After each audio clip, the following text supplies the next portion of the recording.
ನಮಸ್ಕಾರ, ನನ್ನ ಚಾನಲ್ಗೆ ಸುಸ್ವಾಗತ. ನಾನಿಲ್ಲಿ ನಿಮಗೆ ತೋರಿಸ್ತಾ ಇರೋದು ಸ್ಟೆಮ್ ಬೋರರ್, ವುಡ್ ಬೋರರ್ ಮತ್ತು ಇನ್ನೂ ಕೆಲವು ಹೆಸರುಗಳಿಂದ ಈ ಹುಳಗಳನ್ನ ಕರೀತಾರೆ. ಇದು ನಮ್ಮ ನೇರಳೆ ಮರದಲ್ಲಿ ಈ ಥರ ಬೊಡ್ಡೆಯಲ್ಲಿ ಕೊರೆದು ಅದರದ್ದು ಒಳಗಡೆಯಿಂದ ವುಡ್ಡೆಲ್ಲ ಈಚೆ ಆಗ್ತಾಯಿತ್ತು. ನಾನು ಹೋಗಿ ನೋಡಿ ಏನಿದು ಅಂತ ನೋಡಿದಾಗ ಹುಳಗಳೆಲ್ಲ ಅಲ್ಲೇ ಇದ್ವು. 2-3 ಕಡೆಗೆ ಈ ಥರ ತೂತನ ಮಾಡಿತ್ತು ವುಡ್ ಬೋರರು. ಈ ಮರ ತುಂಬ ಚೆನ್ನಾಗಿ ಫಲ ಬಿಡ್ತಿದೆ, ನೀವು ನೋಡ್ಬೋದು. ಇದಕ್ಕೇನಾದರೂ ಮಾಡಬೇಕಲ್ಲ ಅಂತ ನಾನು ತುಂಬ ರಿಸರ್ಚ್ ಎಲ್ಲ ಮಾಡಿ ಎಲ್ಲ ಕಡೆಯಿಂದನೂ ನೋಡಿ ಮತ್ತು ಇದಕ್ಕೆ ಒಂದು ಸೊಲ್ಯೂಷನ್ ಕಂಡುಹಿಡ್ಕೊಂಡಿದ್ದೀನಿ. ಇದೇನು ಅಂತಂತಂದರೆ, ಈ ವುಡ್ ಬೋರರ್ಗೆ ಇನ್ಸೆಕ್ಟಿಸೈಡ್ಸು ಮತ್ತು ಫಂಗಿಸೈಡ್ಸು ಎರಡನ್ನೂ ಮಿಕ್ಸ್ ಮಾಡಿ ಅದಕ್ಕೆ ಜೊತೆಗೆ ನೀಮ್ ಆಯಿಲ್ಲು, ನಾನು ಕೆಮಿಕಲ್ಲು ಆರ್ಗ್ಯಾನಿಕ್ ಎರಡನ್ನೂ ಮಿಕ್ಸ್ ಮಾಡಿದ್ದೀನಿ. ನೀವು ಆರ್ಗ್ಯಾನಿಕ್ಕಾಗಿ ಮಾಡ್ತೀನಿ ಅಂದರೆ ಬರೀ ನೀಮ್ ಆಯಿಲ್ ತೊಗೋಬೋದು, ಅಥವಾ ನೀವು ಕೆಮಿಕಲ್ನ ಯೂಸ್ ಮಾಡ್ತೀನಿ ಅಂತಂದರೆ ಇದನ್ನು ಯೂಸ್ ಮಾಡ್ಬೋದು, ಫಂಗಿಸೈಡ್ಸು ಅಥವಾ ಇನ್ಸೆಕ್ಟಿಸೈಡ್ಸಲ್ಲಿ ನಿಮಗೆ ಸುಮಾರು ಸಿಗುತ್ತೆ. ನೀವು ಚೆಕ್ ಮಾಡಿದ್ರೆ ನಿಮಗೆ ಗೂಗಲಲ್ಲಿ ಗೊತ್ತಾಗುತ್ತೆ, ಅಥವಾ ನಿಮ್ಗೆ ಯಾವ್ದು ಅವೈಲೇಬಲ್ ಇದೆ ಅದನ್ನು ಕಾನ್ಸಂಟ್ರೇಟೆಡ್ ಆಗಿ, ಅದಕ್ಕೆ ಜಾಸ್ತಿ ನೀರು ಮಿಕ್ಸ್ ಮಾಡ್ದಿರಾ ಕಾನ್ಸಂಟ್ರೇಟೆಡ್ ಆಗಿ ಒಂದು ಸಿರಿಂಜಲ್ಲಿ ತೊಗೊಂಡು ಅದ್ರೊಳಗಡೆ ಇಂಜೆಕ್ಟ್ ಮಾಡಬೇಕು. ಅದು ಎಷ್ಟು ದೂರ ಕೊರೆದಿರುತ್ತೆ ಅಂದರೆ ಹೆಚ್ಚು ಕಮ್ಮಿ ನಿಮಗೆ ಕಾಂಡದ ಮಧ್ಯ ತನಕನೂ ಕೊರೆದಿರ್ತದೆ. ಅಲ್ಲಿ ತನಕನೂ ನೀವು ಅದನ್ನ ಇಂಜೆಕ್ಟ್ ಮಾಡಬೇಕು. ನೀವು ಇಂಜೆಕ್ಟ್ ಮಾಡಿದಾಗ ಅದ್ರೊಳಗಡೆ ಇರೋ ಲಾರ್ವಾಸ್ ಆಗಲಿ ಹುಳಗಳಾಗಲಿ ಬರ್ಬೋದು. ನೀವು ನೋಡ್ಬೋದು ಎಷ್ಟು ಉದ್ದ ಅದು ಕೊರೆದಿದೆ ಅಂತ, ಮಧ್ಯ ತನಕನೂ ಕೊರೆದಿದೆ.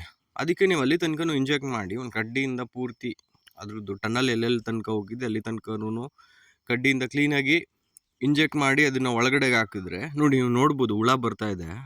ಈ ಥರದ್ದು ಹುಳಗಳು ಬೋರರು ಒಳಗಡೆ ಹೋಗ್ಬಿಟ್ಟು ಮೊಟ್ಟೆ ಇಟ್ಬಿಡ್ತಿದೆ. ಈ ವಿಡಿಯೋದಲ್ಲಿ ಕಮ್ಮಿ ಇದೆ, ಆದರೆ ತುಂಬ ಜಾಸ್ತಿ ಇರುತ್ತೆ. ಇದು ಇನ್ನೂ ಚಿಕ್ಕಕ್ಕೆ ವೈಟಿಗಿರುತ್ತೆ. ಇದಕ್ಕೆ ಈ ಥರ ಮಾಡೋದ್ರಿಂದ ನೀವು ಈ ಹುಳಗಳೆಲ್ಲ ಈಚೆಗೆ ಬರುತ್ತೆ, ಈಚೆಗೆ ಬಂದು ಸತ್ತೋಗ್ಬಿಡ್ತಿದೆ. ನೀವು ನೋಡ್ತಾ ಇರ್ಬೋದು ಎಷ್ಟು ಹುಳಗಳು ಬರ್ತಾ ಇದೆ. ಇದು ಕಮ್ಮಿ, ಇದಕ್ಕಿಂತ ಜಾಸ್ತಿ ಬರುತ್ತೆ. ನಾನು ಲಾಸ್ಟ್ ಟೈಮ್ ನೋಡಿದಾಗ ಇದಕ್ಕಿಂತ ಜಾಸ್ತಿ ಇತ್ತು.